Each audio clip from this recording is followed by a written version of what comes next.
A paz do Senhor a todos. Tome seus lugares, por favor.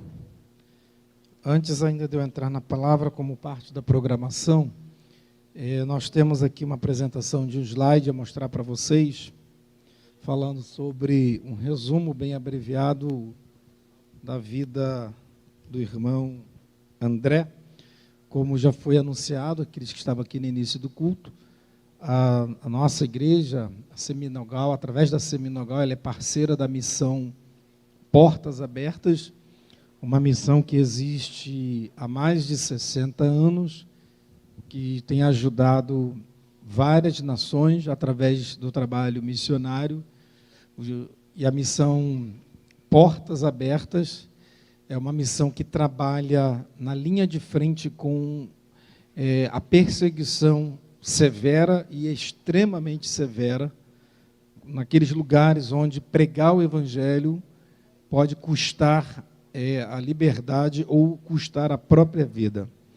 E no último dia, agora dia 27 de setembro, Deus recolheu o seu servo, fundador, irmão André, que é o fundador da missão Portas Abertas, e nós já mostramos um vídeo aqui no início do culto, e queremos falar mais algumas coisinhas, algumas frases que ele deixou muito importantes, e um videozinho curto de 5 minutos, e em seguida eu trago aqui a ministração da palavra. Bom, ele deixou muitas frases marcantes, né? Uma delas foi: o propósito da igreja não deve ser o de sobreviver, nem mesmo prosperar.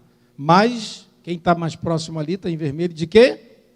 Servir. Então, esse propósito é muito importante que a igreja faça uma autorreflexão, né?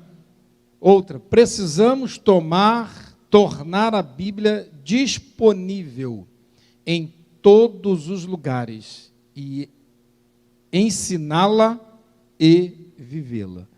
Irmão André, ele faleceu aos 94 anos e era um leitor assíduo da Bíblia. Lia a Bíblia todos os dias, dezenas e dezenas de capítulos. Para ele, a Bíblia tinha um significado e uma importância muito grande. Enquanto houver um cristão preso por causa da fé, eu não serei livre. Essa foi uma das frases que mais marcou a história dele, porque essa aí era uma das frases que ele usava praticamente em todos os lugares que ele ia. Inclusive, ele respondeu esta frase muitas vezes, e quando se perguntava principalmente sobre as condições de saúde dele, já a idade avançada, mas ele usava essa expressão: enquanto houver um cristão preso por causa da fé, eu não serei livre. Ou seja, eu não abro mão de fazer aquilo pelo qual eu fui chamado, não vou deixar de cumprir a minha missão. A oração não é uma preparação para a batalha. A oração é a batalha. Ele entendia isso, a oração é a batalha, e não simplesmente uma preparação. São frases marcantes, né, que ele deixou. Se entendêssemos o poder que tem nossas orações, nós nos colocaríamos de joelhos centenas de vezes ao dia e pediríamos a Deus coisas que transformariam o mundo e o deixariam de cabeça para baixo. Essa é uma das outras frases, né, célebre que ele deixou aí como marcante. Todo cristão que sofre por causa da sua fé deve ser lembrado, e agora eu vou ter que ler a outra ali, que agora ficou longe, e apoiado por outros cristãos. Vamos lá, todo cristão que sofre, preste bem atenção nessa expressão dele, todo cristão que sofre por causa da sua fé deve ser lembrado e apoiado por outros cristãos. Ok? Essa é uma frase dele também, que está aí registrado nos seus vários livros, né, que ele deixa. Essa foi a última, ainda tem outra dessa daí, né? Agora tem um videozinho de 5 minutos, é curtinho, que fala um pouquinho dele, depois eu leio mais um pouco algo aqui sobre ele também. Vai lá, Hernani. e Daniel, né, que estão ali nas mídias. Deus abençoe vocês. Ele ficou famoso como o nome de um contrabandista de Deus. Depois a gente explica o porquê.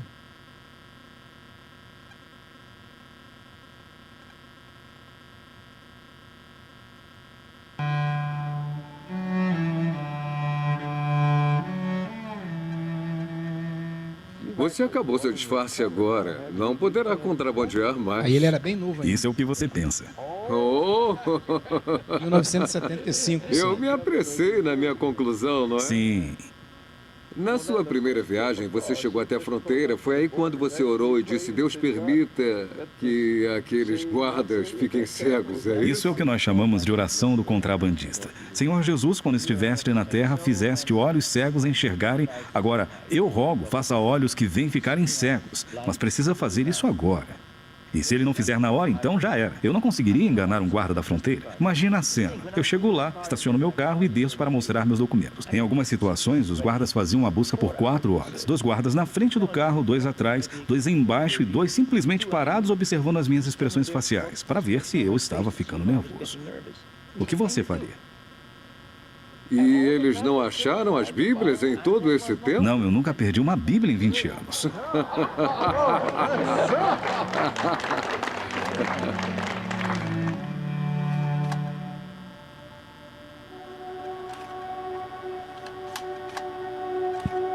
O famoso fusquinha que ele usava, né? Para levar as Bíblias na região da Cortina de Ferro, na época ainda do domínio da União Soviética, por causa do regime comunista. Livro Contrabandista de Deus, que é um livro best-seller que conta toda a história e Então testemunho Deus falou dele. comigo através de sua palavra. Aí é ele bem Esteja idoso já. atento. Fortaleça o que resta e o que estava para morrer. Então eu entendi que precisava ir até os cristãos. Eu não tinha ideia de como chegar lá. Nessa cidade onde estava, tudo ok. Mas, e depois? Sem dinheiro, sem contatos, sem idiomas. Mas algo estava ardendo no meu coração. E eu disse, sim, Senhor. Mas como? Eu acho que nós, ocidentais, estou fazendo uma confissão. Somos uns covardes. Nós precisamos nos tornar pessoas corajosas, de caráter e com convicções firmes. E não ter preciosismo com nossas próprias vidas.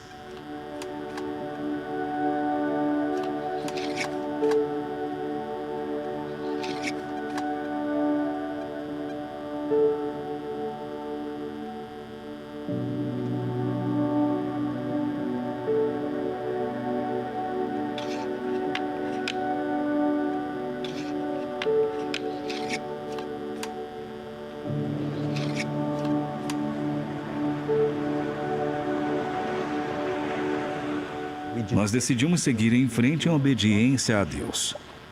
E era uma ação muito ousada e muito grande para acontecer em uma única noite. Inclusive, a revista Times publicou que esse foi o projeto mais ousado já visto em missões. E eu estou muito feliz por ter feito parte disso. Nós conseguimos. E só conseguimos em nome de Jesus.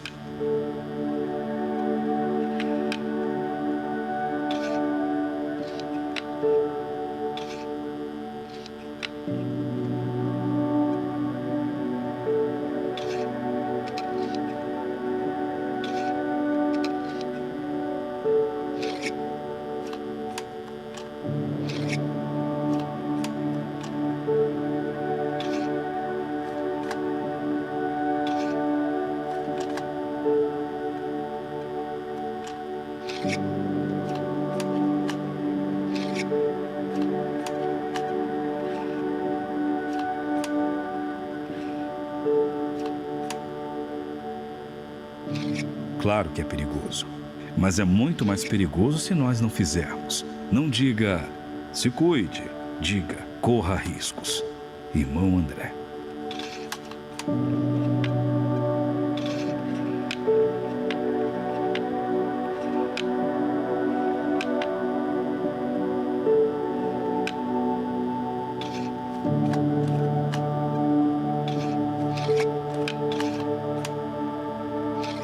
Agora que eu estou envelhecendo, mais e mais pessoas me perguntam, André, o que você quer escrito na sua lápide?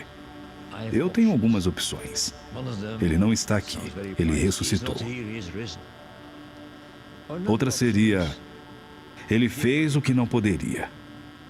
Ou, como o túmulo de Oswald Chambers, que eu visitei em um cemitério no Egito. Oswald Chambers, um discípulo de Jesus Cristo. Isso daria glória para Deus, um discípulo de Jesus Cristo.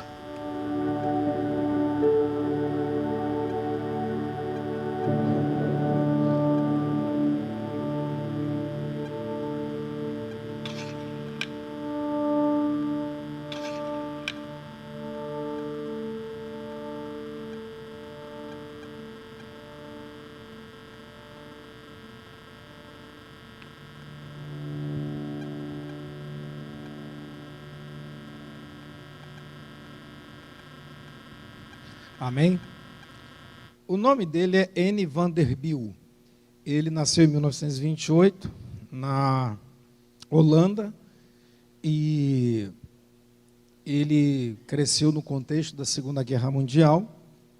Tinha um sonho de estudar muito, mas não pôde por causa do contexto da guerra, principalmente na Europa, né, naquele contexto ali de Europa, ainda mais onde ele residia, onde ele foi criado, na Holanda. Ele teve que se alistar muito novo, né? Foi servir no período da guerra na Indonésia. Ele é ferido e volta. Depois ele começa a se dedicar à obra de Deus. Ele começa a ler a Bíblia e Deus começa a falar com ele. Em 1955 ele estava num congresso, num trabalho de missões, um trabalho evangelístico na Polônia, em Varsóvia, na Polônia. E ele ouve que havia um jovem missionário que estava pedindo Bíblias. O jovem missionário era um jovem missionário que estava pregando o Evangelho na região dos países da União Soviética. E aquilo impulsiona muito o coração dele. Ele decide: eu vou ajudar esse jovem, eu vou arrumar Bíblias para ele. Então ele pega uma mala e leva a Bíblia e se sente tocado. Ele sentiu que Deus estava chamando ele para fazer aquilo. Então ele começa a pegar Bíblias e levar nos lugares. E ele tinha um fusquinha azul, né? Imagina naquela época ali, né? Década de 50, né? Época de ouro dos fuscas, né? Então ele tinha um fusquinha e ele ia para vários lugares. É interessante que ele começa a transportar a Bíblia em vários lugares, para vários países ali, principalmente do leste europeu, naquele contexto da União Soviética. Já falo um pouquinho sobre isso, mas para vocês entenderem, né? Só que levar a Bíblia naquele contexto ali, em países comunistas, socialistas, é crime, né? O comunismo não aceita a Bíblia. Então, se ele carregasse Bíblia, era um crime. E ele conta no testemunho dele que nunca nenhuma Bíblia que ele carregou para entregar ou distribuir deixou de ser distribuída. Tem um testemunho clássico dele, ele falou um pedaço ali, mas ele não contou assim, o detalhe naquele vídeo ali. Mas é interessante. O que Deus fazia? Ele conta no livro Contrabandista de Deus, por isso que deram esse cognome a ele, o Contrabandista de Deus. Né? Porque ele levava Bíblias camufladas nas malas, enchia o fusquinha dele de Bíblia, e muitos países da Europa, irmãos, você atravessa ele em 1 hora. Há vários países que é muito curto a distância de um país para o outro.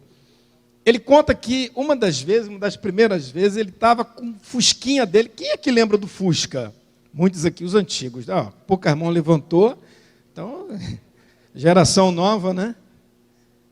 Eu levei minhas filhas um dia, quando elas viram uma máquina de escrever, não sabia o que era máquina de escrever, meu pai. Eu tive que, assim, meu Deus, dar aula de lição do tempo, né? Mas, sinal que a gente está ficando velho. Mas vamos lá. Fusquinha tem na frente o capô, né? O motor dele atrás, né? Eu sei bastante, né? Eu e meu irmão, né? Que meu pai teve Fuscas, né? A gente foi criado no Fusca. Então, conheço bem de Fusca. Então, ele encheu o Fusca de Bíblia. Aonde tinha buraco no Fusca ia a Bíblia. Imagina, irmão, onde tinha buraco no Fusca, ele encheu o Fusca de Bíblia, nas caixas com Bíblia.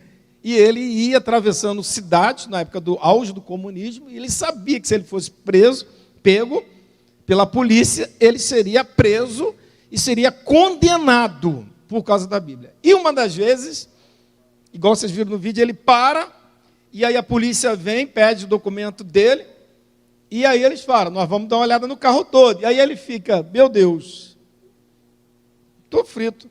Só tem eu e Bíblia no carro, não tem mais nada. O carro cheio de caixa de Bíblias. Aí então, ele faz uma oração a Deus. Senhor, a tua palavra diz que o Senhor abre os olhos dos cegos. Eu quero te pedir um milagre do contrário. Que o Senhor feche os olhos dos que veem. Que o Senhor dê uma cegueira a esses homens. Só que os homens não ficaram cegos. E os homens, aí os policiais abriu o capô do Fusca, tirou as caixas de Bíblia na frente dele, e ele lá, gelado, já era frio o lugar. E ele olhando, e os caras abriu a caixa, tirou para um lado, tirou para o outro, pegou outras caixas, foi dentro do carro, tirou coisas e tirou, e ele olhando, e os homens com as Bíblias nas mãos, e não falaram nada com ele. Eles pegaram, botaram tudo na caixa de novo, botou dentro do carro, e disse, para onde você vai com tanta banana nessas caixas? Para onde você vai com essas bananas? Ele colou as placas. E é banana mesmo. Deus fez os homens verem, em lugar da Bíblia, eles viram bananas. Só Deus pode fazer isso, né, irmãos? Vale um glória a Deus.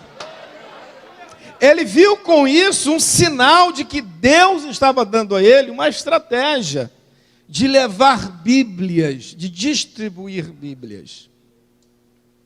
E com isso ele ficou chamado então contrabandista de Deus. E daí ele funda então a missão Portas Abertas. Mês que vem nós teremos aqui, né, William? Tivemos uma reunião com uma das diretoras da missão Portas Abertas. Tem o quê? Um mês e pouco, né? Ela virá aqui no mês de novembro, uma das representantes, diretoras da missão. Hoje a missão está presente em vários países e trabalha na linha de frente. Existem várias missões e Deus tem dado uma estratégia a cada missão. Várias missões trabalham em linhas diferentes, em países com situações diferentes. E a missão Portas Abertas é uma missão que trabalha na linha de frente dos países perseguidos. Agora, deixa eu te falar uma coisa que interessante. O irmão André vivenciou algo que muita gente da geração nova hoje não sabe. Eu ensinei para as minhas filhas o que significa a palavra URSS. Muitos, talvez, na geração nova não sabem. União das Repúblicas Socialistas Soviéticas. Que era, hoje, você só conhece a Rússia. A gente tem uma russa aqui na igreja, Svetlana, né? Ela fez aqui a apresentação dos visitantes, a Lana. Ela é russa. Depois da Segunda Guerra Mundial, o mundo foi dividido em duas grandes partes, o mundo ocidental e o mundo oriental. O mundo ocidental, comandado pelos Estados Unidos, era chamado Estado Livre. E o mundo oriental, liderado pela União Soviética, né, os países comunistas, ficou chamado de a cortina de ferro. Países esses que proibiam a pregação do Evangelho, prendiam cristãos e não permitiam a palavra de Deus ser pregada, ser difundida. Lugares onde não há liberdade de imprensa, lugares onde não há liberdade de se ter cada um a sua religião que quiser, professar a fé que quiser, pelo contrário. Países onde o Estado se tornou ateu. E com isso, gerações e gerações pagaram caro com isso. Caro com isso. E o irmão André, ele viveu esse contexto de pregar o Evangelho justamente nesse contexto chamada Guerra Fria, quando o mundo era dividido. Só em 1989 cai o Muro de Berlim, que dividiu a Alemanha Oriental da Ocidental. E em 91, quando Gorbachev renuncia, né, o grande líder lá na União Soviética, com aquele sonho de perestroika, portanto, os mais novos aí Estudarem, fazer pesquisas, precisam conhecer a história. Precisamos conhecer a história, irmãos, para a gente não fazer coisas erradas para o nosso futuro. Né? Aí dissolve-se a União Soviética e os países são liberados, os países confederados da União Soviética são liberados e transformam-se nos países independentes que tem hoje. Né? Mas naquele contexto ali dele, da década de 40, 50, 60, era o período da perseguição severa, era o cinturão de ferro, como se estudamos em missões.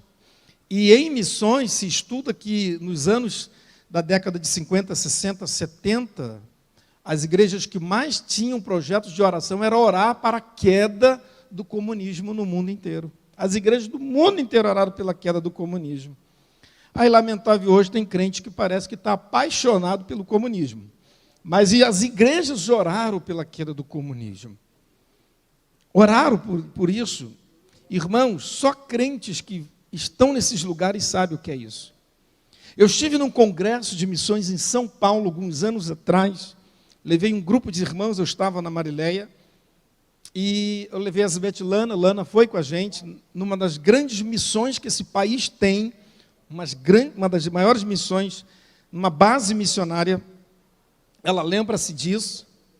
E eu coloquei, a gente estava lá numa mesa de manhã, ia tomar café, e apresentei para ela uma das missionárias, uma família de missionários, não cito aqui os nomes deles porque eles estão sendo gravados, mas missionários que trabalham na linha de frente, em países de perseguição ainda, e apresentei a ela, aí ela, missionária muito dinâmica, aí ela apresentei toda a equipe do Rio de Janeiro que estava comigo, e aí eu apresentei a Lana, falei que a Lana é russa. Quando eu falei que a Lana era russa, aí a mãe da missionária parou assim em frente à Lana e começou a chorar.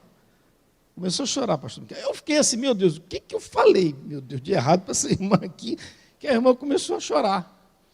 Aí a missionária falou assim, pastor, fica tranquilo, toma seu café que mamãe depois te explica. Pode tomar seu café. Eu fiquei assim, meu Deus, o que eu falei que a irmã começou a chorar, uma irmã idosa, era a mãe da missionária. Ela se conteve as lágrimas. Cadê a Lana? A Lana está aqui? Ah, essa vez a Lana está lá em cima, ela vai lembrar. Aí a irmã se contém, aí ela explica a história dela. Ela era jovem aqui no Rio de Janeiro, numa igreja lá depois do outro lado ali da ponte, do Rio Niterói. Jovem naquela época dos anos de 50, 60, ela queria ser missionária e queria ir para a União Soviética. É pedir para arrancar a cabeça, né, irmão? Querer ir para a União Soviética na década de 50 e 60... é igual querer ir para a Coreia do Norte. O negócio era feito. Tinha que amar muito a Jesus, irmão. Se tivesse meio milímetro de dúvida, não vai não. Ela queria ir, ela era jovem, ela era solteira, jovenzinha, adolescente, e ela começou aquela paixão no coração. Havia uma igreja aqui no Rio de Janeiro, a primeira igreja do Rio de Janeiro, a Assembleia de Deus, fazia campanhas direto de jejum e oração para a queda do comunismo no mundo. E a Assembleia de Deus de São Cristóvão, e ela queria muito ir. Aí o pastor dela falou, não, minha filha, está doido, onde é que eu vou te enviar uma jovem moça solteira? Lá eles estão prendendo crente, torturando, jamais eu te envio. Depois que tu ficar de maior e casar, a gente conversa. Aí ela ficou de maior, os anos se passou, ela se casou, aí o marido nem deixou ela ir, nem a igreja. Aí ela, Jesus, meu sonho de ser missionária está indo por água abaixo. Aí ela fica grávida. Na gravidez ela falou assim, Senhor, eu dedico esse filho, a tua obra vai ser missionária.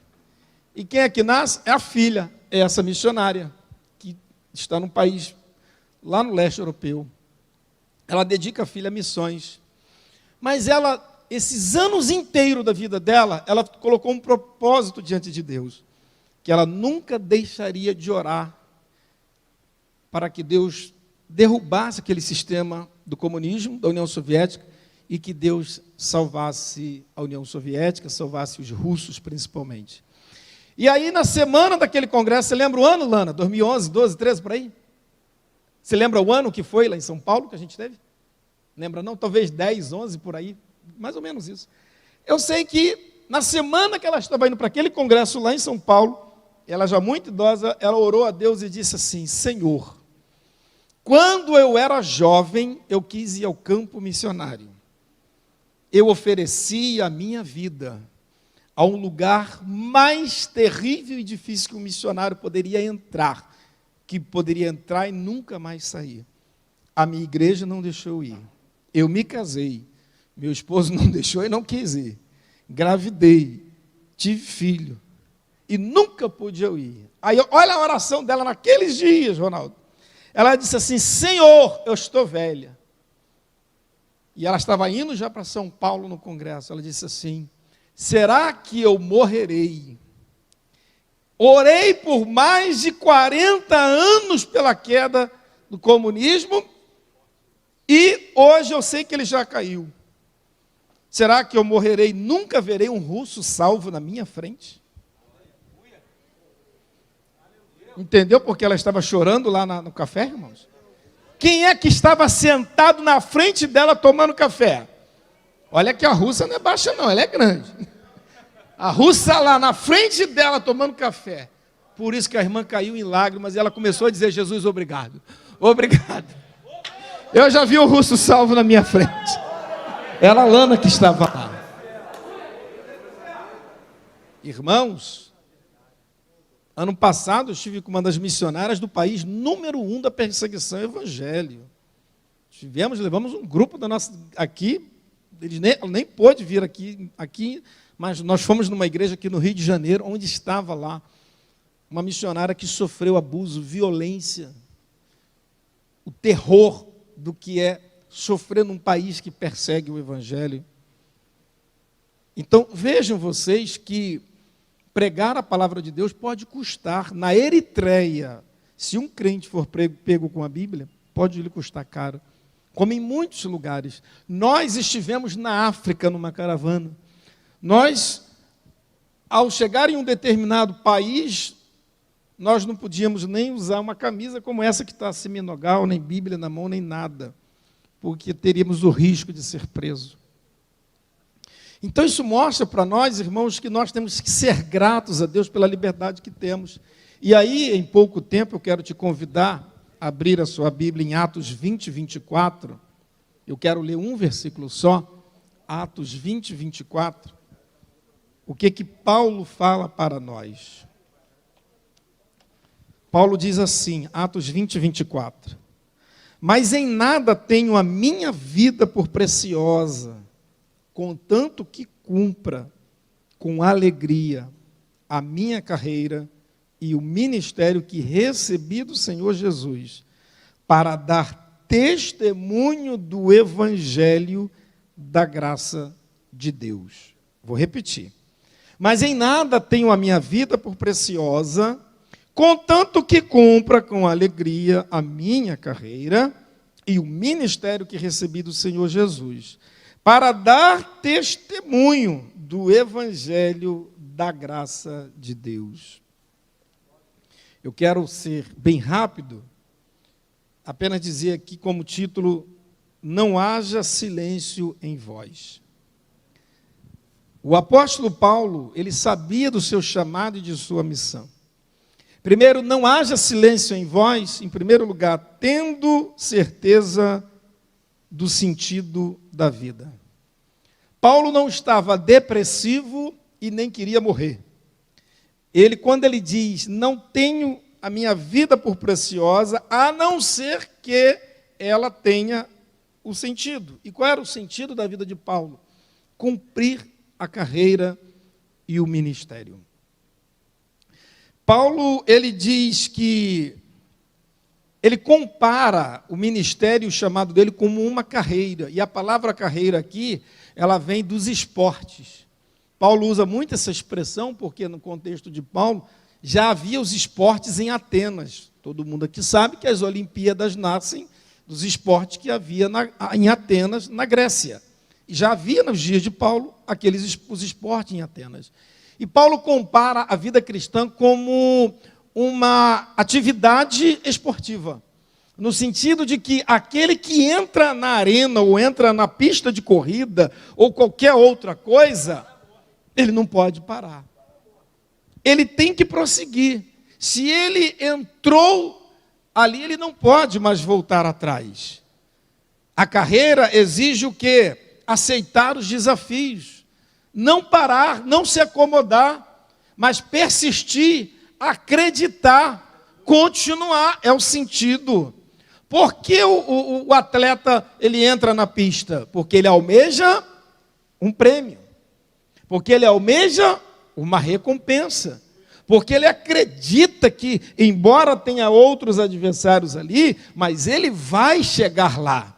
Ele vai conseguir, ele vai subir no pódio.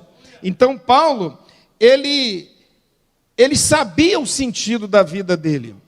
E Jesus, quando fala em João 15,16, ele diz assim, eu vos escolhi para que vades e deis fruto. Qual é o sentido da nossa vida cristã? Para que a gente dê fruto. Por que você está aqui? Porque Deus ainda tem um propósito. Deus tem um propósito com você. Você já parou para pensar por que você nasceu no Brasil? Por que você nasceu no século 20 ou 21? Já parou para pensar nisso? Por que você está aqui? Qual é o propósito de Deus? Há um propósito, irmãos, há um sentido. Paulo entendeu o sentido da vida dele, o significado. Ele entendeu a razão de ser da vida dele. E o irmão André fez a mesma coisa. Ouvir a história desse homem, ler os livros dele, os testemunhos, os vários vídeos sobre ele, sobre a missão Portas Abertas, é ouvir o testemunho de alguém que sabia o sentido da sua vida. Eu sempre cito o pastor Dietrich Bonhoeffer, um homem que com 39 anos de idade foi morto por Hitler, porque ele foi oposto àquele regime nazista. Quando o nazismo estava em ascensão na Alemanha, lamentavelmente muitos crentes acabaram sendo omissos e concordando com o regime nazista. E deram voto para o nazismo. E aquilo custou caro muito depois. E ele cria aquilo que é chamado de teologia da resistência. A igreja fora das quatro paredes. E ele cita a primeira frase, depois repetida pelo pastor batista americano, pastor... Jesus, me deu um branco agora, pai? Não posso esquecer o nome do homem? Martin Luther King, pastor negro americano que lutou também pela liberdade dos negros nos Estados Unidos. Esses dois homens, começando por Dietrich Bonhoeffer. Dietrich Bonhoeffer disse assim, o maior medo e a tristeza que eu sinto não é o que os meus inimigos estão dizendo, mas é o silêncio da minha igreja. É o silêncio dos meus, é o silêncio dos bons. Martin Luther King disse a mesma coisa. O maior medo que eu tenho, a minha preocupação, não é o que os meus inimigos dizem, mas é a omissão dos meus de casa. E Paulo se omitiu? Não. Irmão André poderia, irmão, estar lá na Holanda, nos melhores países do mundo para se viver, tomando água de coco todo dia, tranquilo, carregando a sua biblinha, pegava a sua esposa, vai para a igreja, vai para casa, vou viver da minha vida tranquila, e que o mundo que se vire. Mas o que é que ele fez? Não, ele entendeu o chamado e o propósito dele. Ainda que isso lhe custasse alguma coisa, ele não abriu mão, ele cumpriu o seu chamado, ele cumpriu o seu propósito. Ele entendeu que não podia haver silêncio nele. Ele não podia se calar. Ele foi chamado e ele tinha que cumprir o chamado. Então não haja silêncio em vós, número 1, tendo certeza do sentido da vida. Sentido da vida significa saber o propósito, a razão de ser da nossa existência. Jesus disse, eu vos escolhi para que vocês deem frutos. Deus nos chamou, irmãos, não foi para a gente ficar parado. Não foi para a gente simplesmente assistir o culto passar, mas foi para a gente fazer diferença na nossa geração. Quando você terminar a sua história aqui, o que você gostaria se alguém pudesse falar de você no futuro, lá daqui a alguns anos? Sobre o que você? Ali jaz um covarde? Ali jaz um omisso? Ali jaz alguém que poderia ter feito a diferença e não fez? Ou ali jaz um crente, um discípulo de Cristo? Como o irmão André disse que ele queria que colocasse na lápide dele, ali jaz um discípulo de Cristo, ou seja, alguém que seguiu a Cristo, alguém que caminhou atrás dos passos de Jesus. Então, que não haja silêncio em nós, como não houve nele, não houve na vida de Paulo e de tantos outros. Segundo, tendo a certeza que estamos fazendo a coisa certa. Se você tem certeza que você está fazendo a coisa certa, ainda que isso te custe alguma coisa, ainda que isso traga a nós algum tipo de penalidade, algum custo, mas você sabe o bem maior e o propósito maior pelo que você está fazendo. Nós não podemos nos tornar omissos, irmãos. Irmãos, nossa igreja é uma igreja missionária. Nós falamos de missões aqui várias e várias e várias vezes, em todos os cultos, em todas as congregações. Quantas e quantas vezes nós oramos aqui pela libertação de países? Como é que eu vou orar pela libertação de países? Como é que eu vou orar pela libertação de um drogado? Como é que eu vou orar pela liberdade de expressão para que todos possam ter uma Bíblia na mão e na hora, muitas das vezes, de escolher alguém para ser líder, eu escolho aquele que vai de encontro a tudo isso? Não podemos. É uma contradição. É algo contraditório. Nós precisamos aproveitar a liberdade que temos. Deus nos dá chances. Na aula de semana passada da escola dominical, nós estudamos os grandes 4 pecados que fizeram com que a ira de Deus fosse atraída a vir sobre a nação de Israel. E na aula de hoje, nós estudamos sobre o quê? Sobre quando a glória de Deus se afastou. E depois que a glória de Deus se afastou da nação, aí o juízo de Deus veio sobre a nação. Mas nesse intervalo, Deus mandou profetas. Deus levantou Amós, levantou Miqueias, levantou Isaías e levantou Oséias. E o povo, se não deu ouvido a quem não ouviu Amós, menos ainda ouviu Miqueias. Quem não ouviu Amós e Miqueias não estava nem aí para Isaías e pior ainda para Oséias. Aí Deus disse, bom, já que vocês não ouvem, já que vocês não querem, então eu vou ter que pedir, eu vou ter que permitir que o mal ensine vocês. Vocês vão ter que aprender pelo sofrimento. Me abandonaram. Eu mando o certo, vocês optam pelo errado. Eu dou o que é bom, vocês pegam o doce e transformam em amargo. O que é amargo, vocês estão transformando em doce. Chamam o bem de mal e chamam o mal de bem. Vocês querem o quê? Que eu faça parte disso? Irmãos, a santidade de Deus não pode ser ultrajada. Deus não negocia sua santidade, sua perfeição e sua equidade com ninguém. Ele não negocia os seus valores supremos e eternos com ninguém. Aí o que acontece? Ele permite o povo ir para o cativeiro, e chega no cativeiro, o que o povo faz? Vai reclamar, continua murmurando. Está lá Daniel orando de um lado, Jeremias do outro, e Ezequiel no meio do povo. E Deus disse assim, Ezequiel, vou te mandar, mas pai, já vou te antecipar. Não vai ter ibope não, não vão te querer, vão te rejeitar, não vão te ouvir. Eles lá, irmãos, tomando na cabeça, apanhando, comendo pão que o diabo amassou, cativeiro, lá no cativeiro. E aí, Deus faz 3 coisas lindas. Deus pega Jeremias e mantém Jeremias em Jerusalém, orando pela cidade. Aí Deus pega Daniel e bota lá na corte para interceder. E pega Ezequiel e bota no meio do povo. E nem isso deu jeito. Aí Deus falou, Ezequiel, o jeito vai ter que ser aquilo mesmo que eu já te falei. O jeito vai ser que eu vou ter que retirar a minha glória. Retirando a minha glória, aí eles vão ver o que vai acontecer com eles. Porque o povo se afastou. Sabe por causa de quê, irmãos? Porque Israel nunca quis entender a sua vocação, a sua missão, o seu chamado. Que Deus tenha misericórdia de nós. A minha oração diária, eu já tenho 41 anos que eu prego a palavra de Deus. Eu tenho 47 de idade, há 41 eu prego ininterruptamente, pela bondade dele. Há 41 anos, agora em mês de setembro eu completei, eu guardo datas. tenho muita facilidade com datas.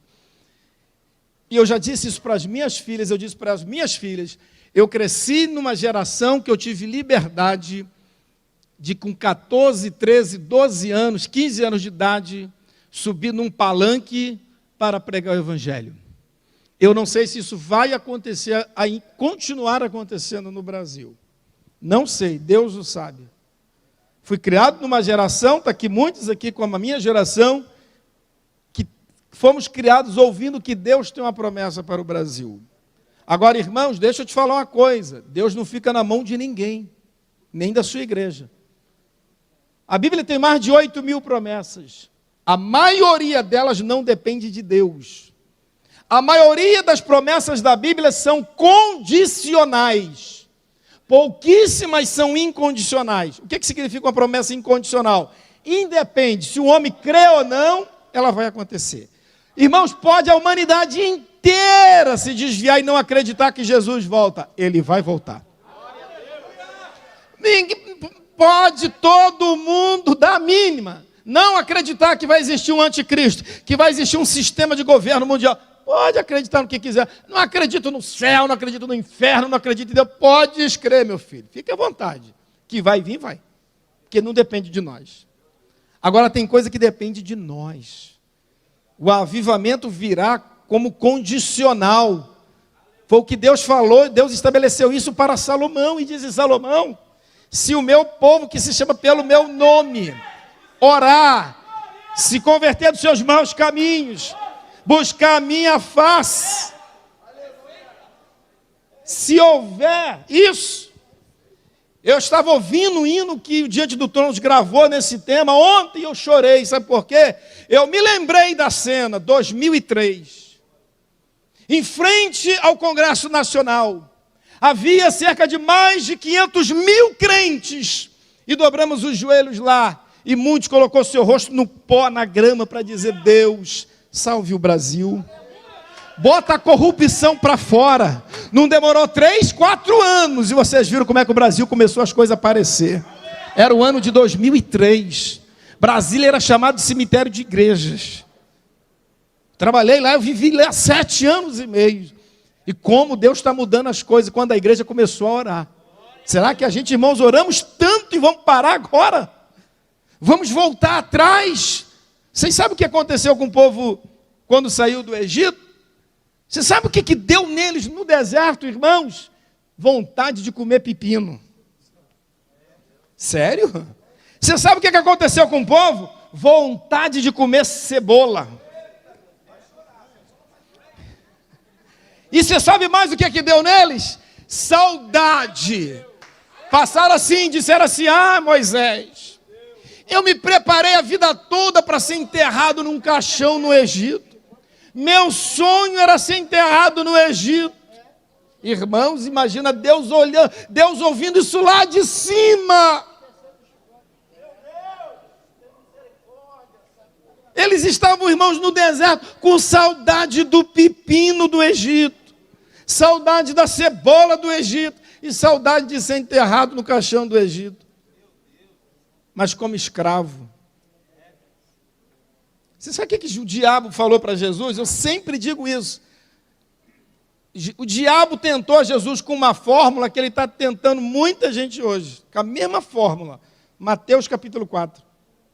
Ele chegou diante de Jesus e disse assim: Jesus, condicional, olha a condicional dele de dúvida, que ele bota na cabeça de alguns.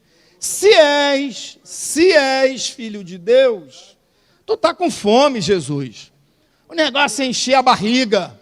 O negócio é o pão da terra. Esquece esse negócio de pão do céu, depender de Deus. Não, o negócio é encher a pança. O negócio é viver bem. Come a comida da terra, um churrasco da terra. Eu estou parafraseando. Aí sabe o que o diabo propôs a Jesus? Jesus, para de depender do Pai. Está vendo aquelas pedras ali? Já que tu é filho, manda elas virarem pães. Aí sabe qual foi a resposta de Jesus? Diabo, está escrito, Satanás. Tu esqueceu de Deuteronômio capítulo 6 a 8? Do que está escrito lá? Tu esqueceu, Satanás? Que Moisés escreveu que o homem não vai viver de quê? Só de pão, Mas vai viver de quê? Do que Deus diz. Irmãos, eu quero crer em Deus. Se eu tiver pão para comer, foi Ele que deu. Se eu tenho emprego, se tenho salário, se tenho dinheiro, se tenho saúde, é Ele quem dá. Eu prefiro comer ovo na mão de Deus do que comer caviar na mão do diabo. Prefiro ter R$1 no bolso que Deus me dê do que ganhar 1 milhão do inferno. Eu não posso trocar o pão do céu pelo pão da terra. Jesus repreendeu uma grande multidão quando ele disse assim, que coisa triste Jesus sentiu naquele dia. Quando Jesus disse assim, sabe por que essa multidão está do meu lado? Eles não estão buscando o Pai, eles querem pão da terra. Eles querem se encher de pão da terra, mas ele disse, veio um pão do céu.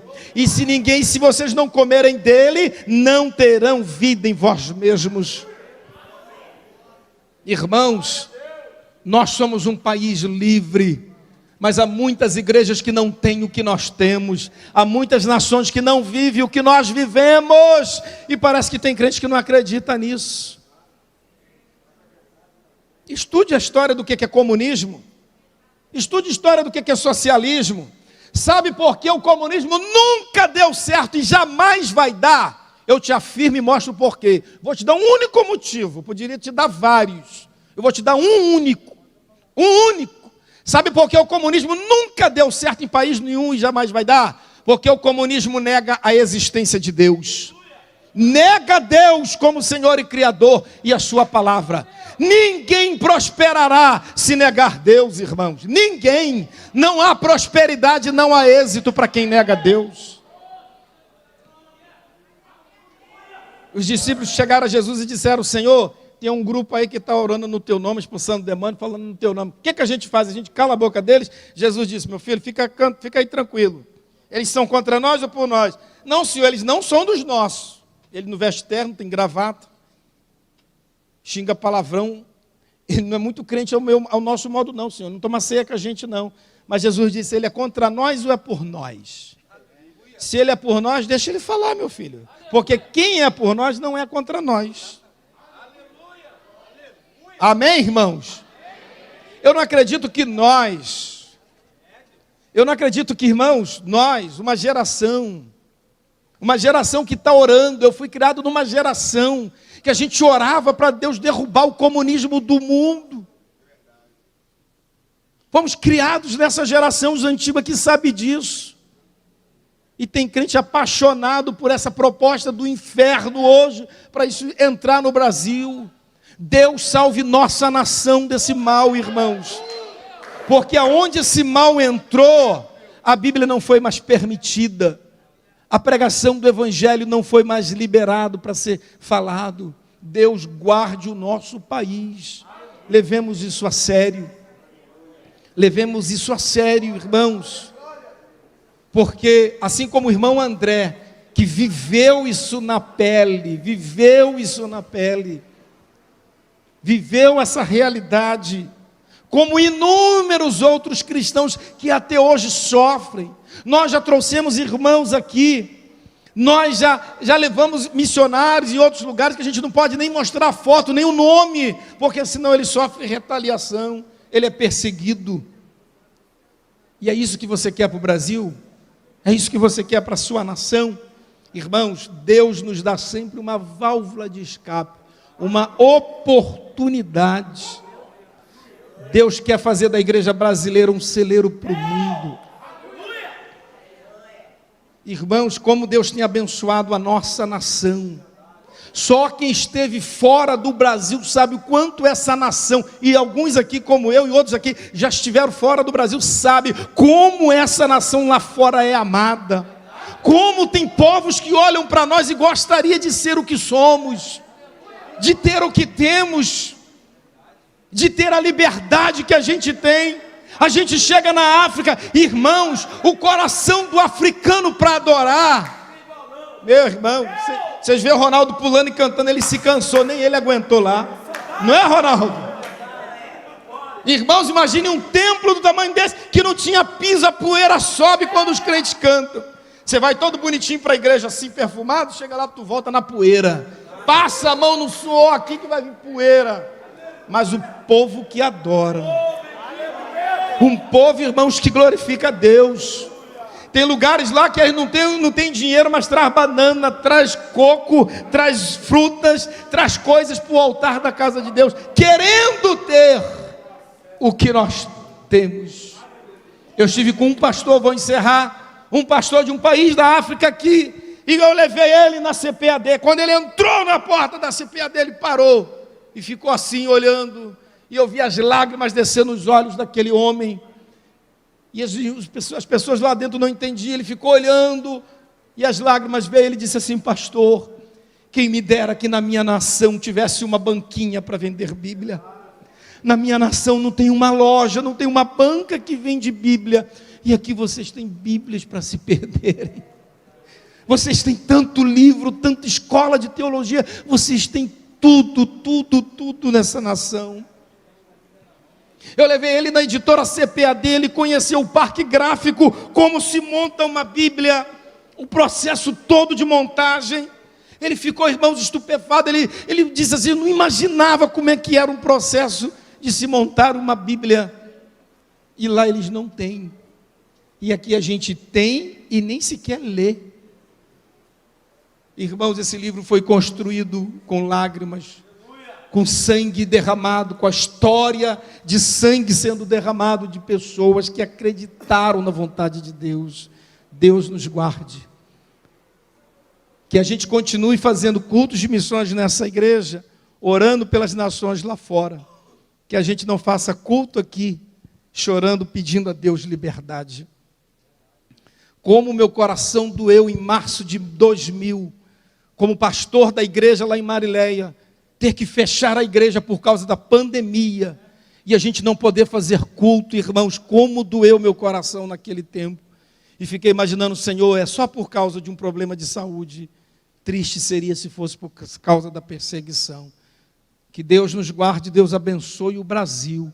Que Deus seja o Senhor dessa terra, porque o Salmo de número 8, porque o Salmo de número 24 é claro: do Senhor é a terra, a sua plenitude, o mundo e todos aqueles que nele habitam. O Brasil é de Jesus, a África é de Jesus, a América é de Jesus, a Oceania é de Jesus, todos os lugares pertencem a Ele, tudo é dele. Toda a terra é do Senhor, e a terra dele não pode ser dividida com ninguém. A Ele seja a honra, a Ele seja toda a glória e todo o louvor. Que você não se silencie, que você não seja uma voz omissa, mas que você se posicione como homem de Deus, como mulher de Deus, como servo de Deus. Não importa se você já está com sua senha sendo chamada pelo céu, não importa se você já está indo hoje, amanhã, se você tem um ano de vida ou não, se Jesus volta esse ano, daqui a 10 ou 100, não me importa, eu vou fazer a minha parte, como ser humano, como cidadão, como crente em Jesus. Que Deus abençoe esta igreja. Glória a Jesus. Dê uma salva de palmas para Jesus.